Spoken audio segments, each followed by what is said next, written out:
Athene versus cancel culture. Here we go. Your charity has been exposed for you just taking the money and laundering it. And now you're running this cult and you have people saying they would fucking kill their own mother. This is so informed to attack him on. And then you've been money laundering Twitch through subs. You have 300 average viewers. There's nowhere to go with this, Wes. You've been exposed over and over and over for these psychotic things you're trying to run. He can't respond to you, Wes. Wes. What? I want to stay on topic. As the person who worked most closely with Athene over the past 15 years or so, you would think these kinds of claims would upset me. And well, we can all assume this is going to be completely unbiased then.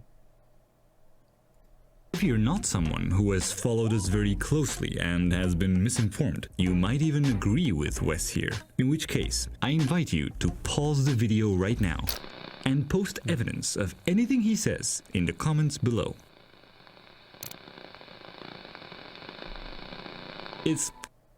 What did he say?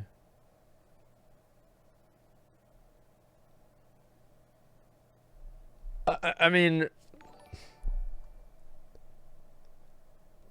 are comments disabled? No, they're not disabled. I mean, they can delete comments. I mean, there's definitely that. I mean, I think that, okay, so can we get a couple of things just out of the way? It's pretty obvious, like, Athene's channel was being view-botted. Whether it was Athene or not, his channel was obviously being view-botted. So that's true. It's just the determination is to whether did he do it himself or not. I don't know. There's no evidence, there's no crime. Well, no. I mean, like, I agree with you, but I'm just saying that it wasn't by him. He said it was, but it wasn't by him. Of course he said it wasn't by him. You know what somebody who would have view-botted their own channel would say? They'd also say it wasn't by them. So it's based off of people's evaluation of his morals, right? And that's why people believe it was him. Kinda mind-blowing that after so many years, we've only seen an increase in the rate at which we hear these kinds of crazy allegations that have no evidence and are usually not even inspired by real events. They're literally just made up by someone on Reddit, for example. And with over 300 volunteers who have been part of our projects here on location in Germany, and around $24 million raised directly for Save the Children, often in collaboration with big companies like Twitch, it would be quite a feat for us to ensure that nobody could uncover evidence of any of these claims. Athene is most likely unrivaled in terms of being the YouTuber or streamer that has the most misinformation going around. But it doesn't actually upset me, since it's always been an inherent part of the Athene brand to troll the trolls and take whatever nonsense that people like to make up and just roll with it. In recent years, though, we've really had to dial that back, as the internet and its social platforms have become less and less compatible with satire or nuance. Really, Reese? Really? You don't say. You don't say at all, huh?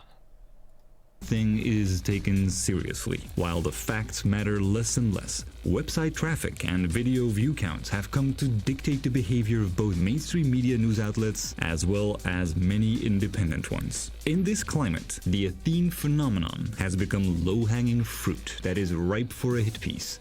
This video is a reaction to the escalation of outrage culture in general, which led to our Twitch channel being banned in 2018 due to a now deleted Reddit post. The post was about Athene's alleged crypto scam. That was a complete fabrication. That's why there's almost nobody who claims they themselves got scammed. The victims of the scam seem to not exist. Well, they can say the same thing. Like that's such a weak argument. I mean, you can say the same stuff with Scientology. I mean, like, there's a lot of people that aren't speaking out against Scientology because they're like intimidated by it. Like, that's the nature of the way that like anything like this works. I mean, well, I'm not even taking a side against them, but let's be real. It's been publicly hours to fake expose them. Why would somebody spend why would somebody spend hours to fake expose someone? For attention and clout. That's the only reason people do anything on the internet. Like, come on. But this video is also a reaction more specifically to Chris Bratt of People Make Games, who caused a lot of concern among many of the former volunteers on our projects, as he contacted them and made statements saying Athene is ruining lives and needs to be stopped.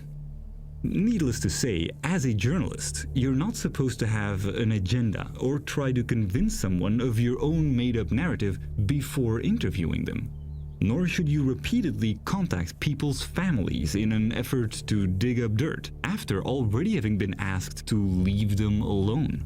You're also not supposed to make public comments that were given by people who explicitly asked to keep them confidential and even retracted them. I can agree with that one.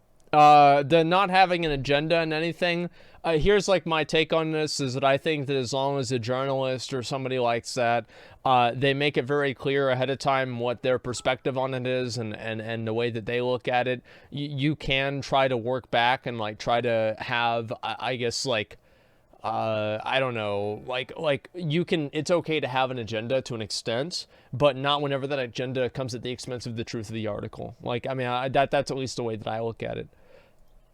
In an interview that Chris conducted with Athene live on Twitch, all of this was addressed without Chris denying or apologizing for any of it. Not even a professional courtesy apology to the people he caused significant distress with. But I am not here to make claims and have you take my word for it. You can watch the entire broadcast, linked in the description, to see his reactions and rationalizations and form your own opinion on the matter. This is just one example of so-called journalism that wants to cater to the current outrage culture. We used to always feel that in all things, the truth comes out eventually, and therefore, we have nothing to really worry about. Like the moon landing. But in the current landscape, this is no longer necessarily the case if you don't speak up and make your voice heard. It's still not the case after that either. Negativity and sensationalism tends to be louder and has more influence. But we will no longer accept these kinds of attacks. The collateral damage of the lies and smears that have been spread about our projects has already taken a serious toll on the important charity work that we do, which is the only real reason why this is important to us. Cancel culture can be a convenient but also shallow label. We live in an age where the individual is more able and empowered than ever to expose wrongdoings, and that's a good thing. This can also be exploited, as misinformed outrage and sensationalism can travel because there's no vetting, with that's damaging why. Consequences, all while the truth is heard by only a few. Whenever this happens, we need more voices to speak up.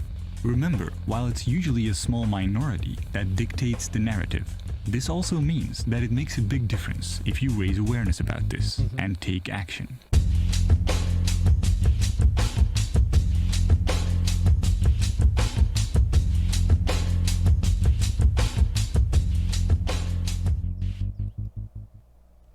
Okay. So, here's my take on this.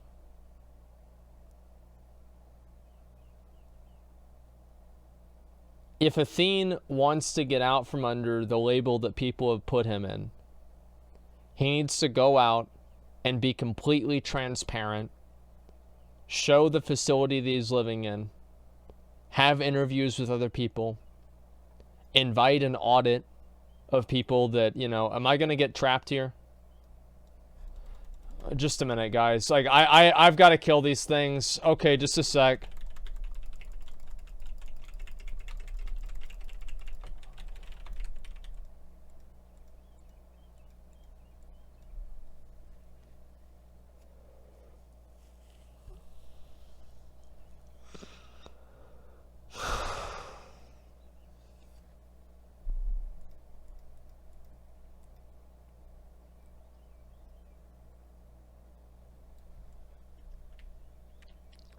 Okay, so back to the cult stuff. So, what's this song right now? What's that song right now? Let's see. Where's a good song? No. Okay, yeah, we'll go with this one. All right, so here's the thing, right? I was almost over already. If Athene wants people to think that he's not a cult leader, like there's a certain part of it where it's like, I hate to say this, but you should just like shave your fucking beard, cut your hair. Like that's number one. Like just if you don't want people to think that you're a cult leader, don't look like a cult leader. Like I mean, really. Like and like this is. It's a bad thing to say, but it's true. Like, you don't want to look... Go ahead. Like, look, we're not saying you're a cult leader. No! But you are wearing a cult leader's uniform. Yes. Yes, you are. And look, it's just the truth. Like, 2 steps to organizing cult. Yeah, and so then... Invite organization. This is what I would do. I would invite news organizations right now. I would be like, you know, listen, if you are a news organization here, I think they're in Germany, please come in to our facility and please do a full audit. And, you know, any sort of charity organization that audits charities, please come in here and allow us to live stream the entire thing. And let's audit the whole thing. And let's put everything out there in the fucking, in plain sight. Because if they're actually operating in what they're saying to be fair and everything like that, balanced ways, that don't, please, guys. He's going after these. My gear's literally broke, man. It's literally, it's broke. Like, my gear's broke, man. My shit's broke. What if his cult is worshiping his beard? Well, listen. Okay, well then he needs to get, I don't know, some beard oil or something like that. Listen. They already did that. I don't know if I haven't kept up with everything here. But the point that, like, I think that what he's saying does make sense, right? And, like, here's the thing, is that at a certain point, this isn't about, this isn't about what's true and what's not true. And I know that might sound ridiculous, but it doesn't really matter what's true and what's not true. It matters what people believe. And the reality of the situation doesn't really matter at all. It doesn't make a difference. And so, like, in people's mind, Athene is a disingenuous scammer cult leader. So it's not about, you know, who's right or wrong here. It has nothing to do with that. It has to do with people's perception. Because you can't, like, here, this is just a perception of it. And yeah, I mean, I'm sorry, but this is the straight up perception. And this isn't something that I'm agreeing with or anything. As I said, I've been an Athene. Athene was like one of the main inspirations for like my content. I love Athene, right? But like, yeah, obviously, like some of this other stuff, it does seem like kind of sketchy.